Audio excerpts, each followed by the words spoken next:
Hello बच्चों, in previous video we have studied about order of reaction, molecularity, order and molecularity में क्या differences होते हैं। Very important question जो है हमने डिस्कस किया था। कम्प्लेक्स रिएक्शन क्या होती हैं और थोड़ा सा ब्रीफली क्लोजिंग थ्योरी क्या होती है उसके बारे में पढ़ा था। और कम्प्लेक्स रिएक्शन में अगर आपको रेट लॉ एक्सप्रेशन दी है तो उसके मैकेनिज्म कैसे निकालेंगे, अगर मैकेनिज्म दिया है तो रेट लॉ एक्सप्रेशन कैसे उसकी ड्रॉ की जाएगी। तो ये सारे कंसेप्ट हमने लिए थे। आज हम स्टडी करेंगे experimental determination of order of reaction. तो ऑर्डर ऑफ रिएक्शन को एक्सपेरिमेंटली डिटरमिन करने के लिए कई मेथड्स हैं और इसमें सबसे important method integrated rate law expression draw करना। तो जो डिफरेंशियल फॉर्म होती है रेट लॉ एक्सप्रेशन, उसको आप इंटीग्रेटेड रेट लॉ एक्सप्रेशन में कन्वर्ट कर सकते हैं और उससे फिर आगे पता लगाएंगे कि ऑर्डर ऑफ रिएक्शन जो है वो क्या होगा। तो सबसे पहले आपको सिर्फ zero order and first order reaction का इंटीग्रेटेड रेट लॉ एक्सप्रेशन कैसे निकाली जाएगी आपके सिलेबस में है। तो पहले लेते हैं हम जीरो ऑर्डर रिएक्शन के लिए। Let us consider one zero order reaction R is change into product.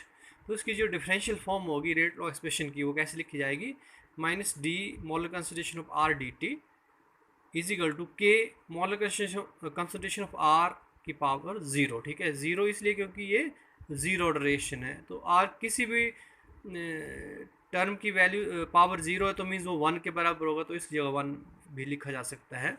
तो आगे फिर इसको इस जो डिफरेंशियल फॉर्म है रेट लॉ एक्सप्रेशन की, इसको आगे फिर इंटीग्रेट करेंगे इंटीग्रेट रेट एक्सप्रेशन निकालने के लिए।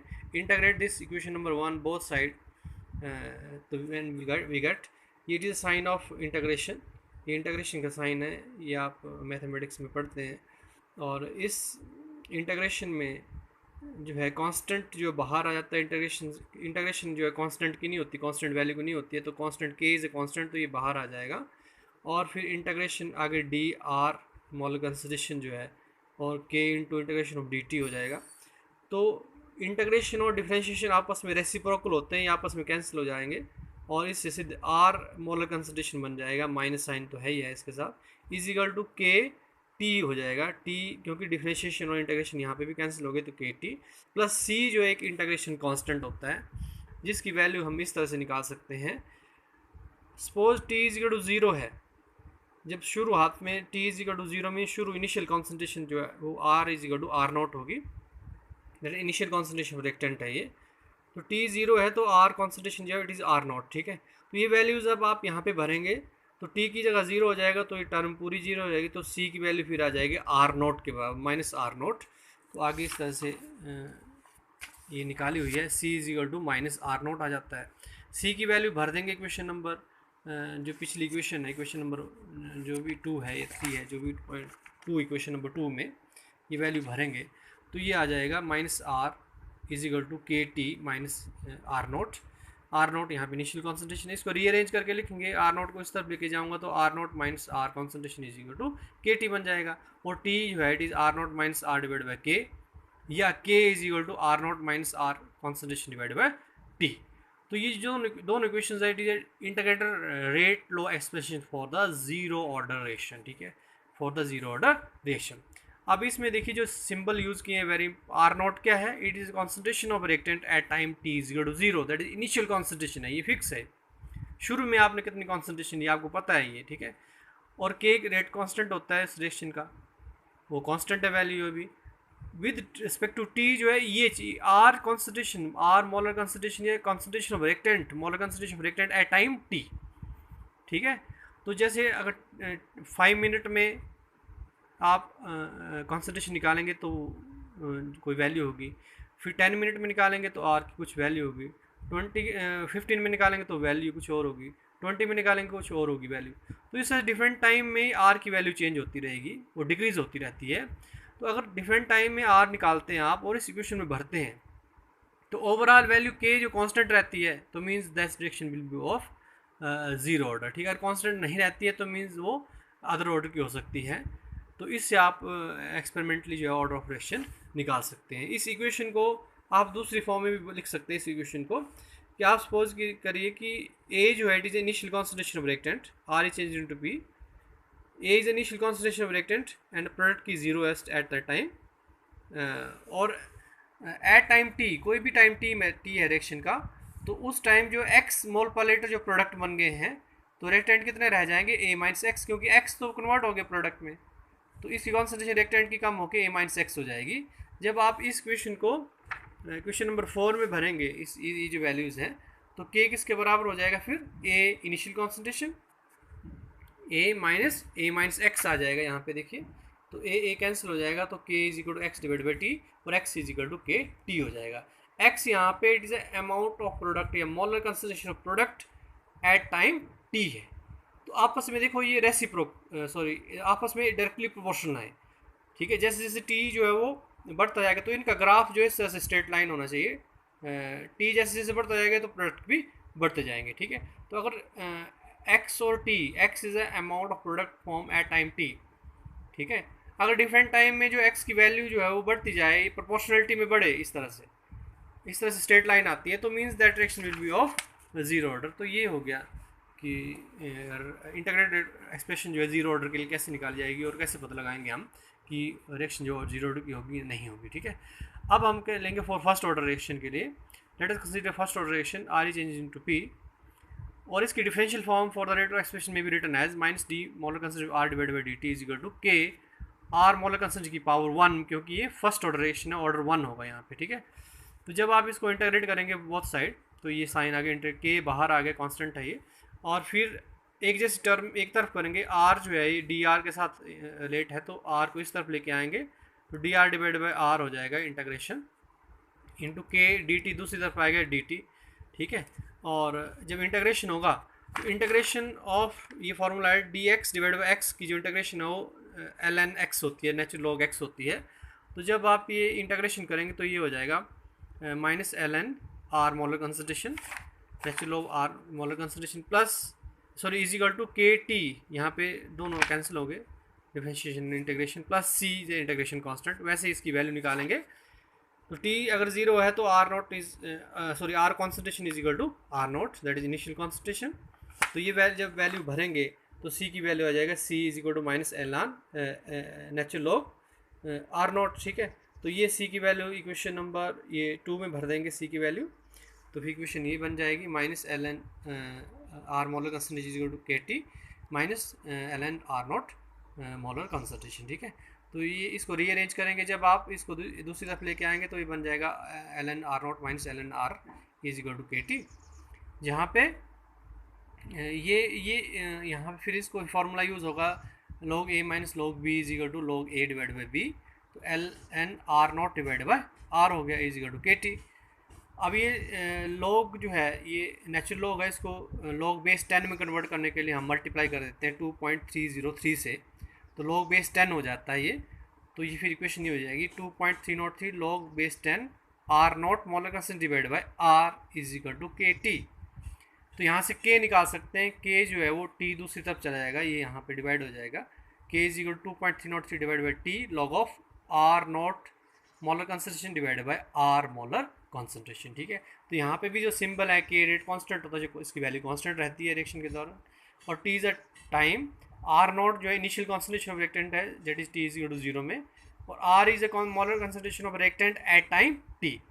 तो ये दो चीज़ें जो है जैसे जैसे टाइम जो है बढ़ता जाएगा वैसे वैसे आर की वैल्यू डिक्रीज़ होती जाएगी, ये वैल्यू डिक्रीज़ होगी, तो ये दोनों आपस में चेंज होंगे। तो जब ये वैल्यू निकाली जाती है कि वैसे 10 मिनट के बाद, 20 मिनट के बाद, 40 मिनट के बाद, इस तरह से ये वैल्यू निकाली जाएगी, आर की वैल्यू अलग होंगी। तो जब इस क्वेश्चन में भरेंगे तो अगर ओवरऑल जो वैल्यू है वो कांस्टेंट रहती है के, तो means reaction will be of first order. अगर कांस्टेंट नहीं रहती है तो means that will follow other order. तो it is a rate integrated rate of expression for the first order reaction, ठीक है। इसको आप एक्सपेरिमेंटली डिटरमिन करें ऑर्डर ऑफ रिएक्शन निकालने के लिए एक और तरीका हो सकता है, इसको ओपन कर लीजिए, log A minus log B कर दिया मैंने इसको, ठीक है, log A minus log B, और ये दूसरी तरफ चला गया तो ये पूरा दूसरी तरफ गया तो ये बन गया माइनस के टी डिवाइडेड 2.303, ठीक है। ये देखिए अब लॉग आर जो है इस तरफ लेके गए, ठीक है, ये इस तरफ गया तो ये पॉजिटिव होगा, ये इस तरफ आया तो ये नेगेटिव हो जाएगा, तो ये ऐसे लिख सकते हैं हम तो ये नेगेटिव साइन यहाँ पे आ गया, log r molar concentration is equal to minus K T divided 2.303 plus log r nought, ये कांस्टेंट है, ये भी कांस्टेंट है ये वैल्यू देखिए, और log r कंसंट्रेशन जो है, मोलर कंसंट्रेशन जो है वो डिपेंड अपॉन द टी, तो आपस में डिपेंडेंट है। तो ये जो इक्वेशन लगती है इट इज़ इक्वेशन ऑफ ये it is equation of straight line की इक्वेशन की तरह है, y is equal to M X plus C, जिसमें अगर आप y और x में ग्राफ प्लॉट करते हैं तो स्ट्रेट लाइन आनी चाहिए। तो वैसे ही अगर लोग r कॉन्सेंट्रेशन और t के बीच में ग्राफ प्लॉट करते हैं तो इस तरह से ये स्ट्रेट लाइन आती है। अगर स्ट्रेट लाइन आएगी means that reaction will be of first order, अगर नहीं आती तो वो अदर ऑर्डर हो सकता है, ठीक है। और यहाँ पे स्लोप जो है ये माइनस के डिवाइडेड 2.303 होगी, और log r नोट यहाँ पे वैल्यू यहाँ आएगी। तो इस इक्वेशन को भी दूसरी फॉर्म में लिख सकते हैं आप, a mole per litre initial concentration है रिएक्टेंट की टी इज इक्वल टू 0 पे, तो पी 0 है।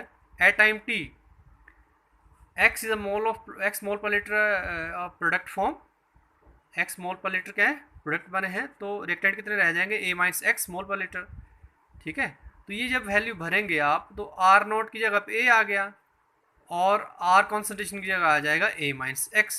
तो ये भी जो है it is also differential form of integrated form of rate law expression for first order reaction, ठीक है। इसके बाद हम नेक्स्ट लेंगे concept very important is half life period. क्या होता है रिएक्शन का, तो half life period is a time during which the concentration of reactant reduce to half of its initial value, जो कॉन्सेंट्रेशन है रिड्यूस होकर हाफ हो जाती है of initial value, at that this time is called as half life period of reaction. In other word half life is time during which the half of the initial concentration of reactant is converted into product, ठीक है। आधे product में बदल मतलब आधे reactant product में बदल गए हैं, या प्रोडक्ट जो है वो रिएक्टेंट आधे रह गए हैं, तो वो जो टाइम होगा it is called as half life period of the reaction.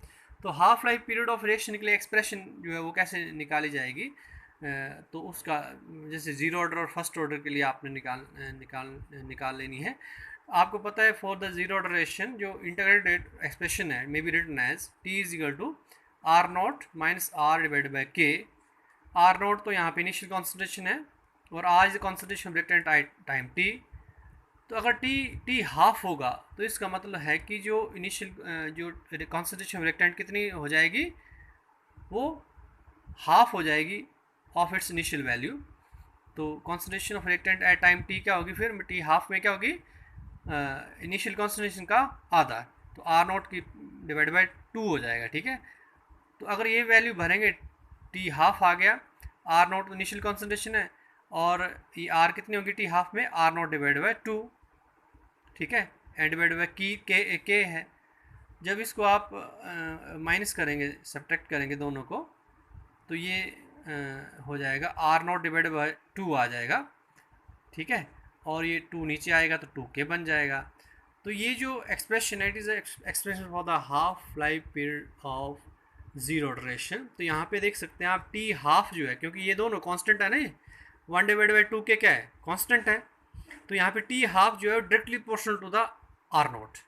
Initial concentration को अगर आप इनिशियल कॉन्सेंट्रेशन डिपेंड कर रहा है टी हाफ, अगर ज़्यादा लेंगे तो हाफ लाइफ पीरियड भी ज़्यादा हो जाएगा, मतलब चेंज होता जाएगा। तो डायरेक्टली प्रोपोर्शनल रिलेशन है, बोलने का मतलब क्या कैसा रिलेशन है, डायरेक्टली प्रोपोर्शनल रिलेशन है। तो टी हाफ और आर नोट के बीच में अगर ग्राफ प्लॉट करेंगे तो ये इस तरह से आएगा ग्राफ, स्ट्रेट लाइन आएगा, क्योंकि दोनों का जो रिलेशन है वो डायरेक्टली प्रोपोर्शनल रिलेशन है। तो ये ग्राफ आ जाएगा फॉर जीरो ऑर्डर रिएक्शन के लिए। किसके लिए ग्राफ होगा ये, जीरो ऑर्डर के रिएक्शन के लिए। इस तरह से हाफ लाइफ पीरियड आप निकाल सकते हैं for the first order reaction के लिए।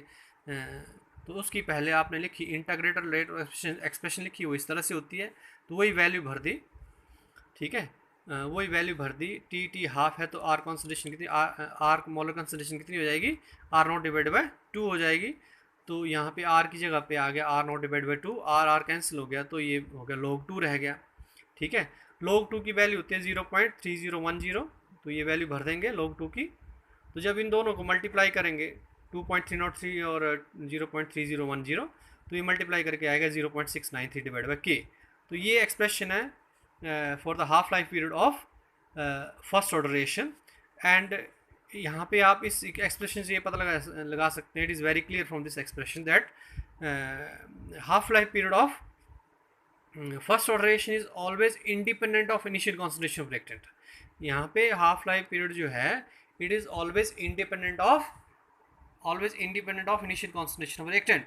तो आर नॉट और हाफ लाइफ पीरियड में अगर ग्राफ प्लॉट करेंगे तो ये ग्राफ इस तरह से ये कांस्टेंट रहेगी, टी हाफ की वैल्यू चेंज नहीं होगी।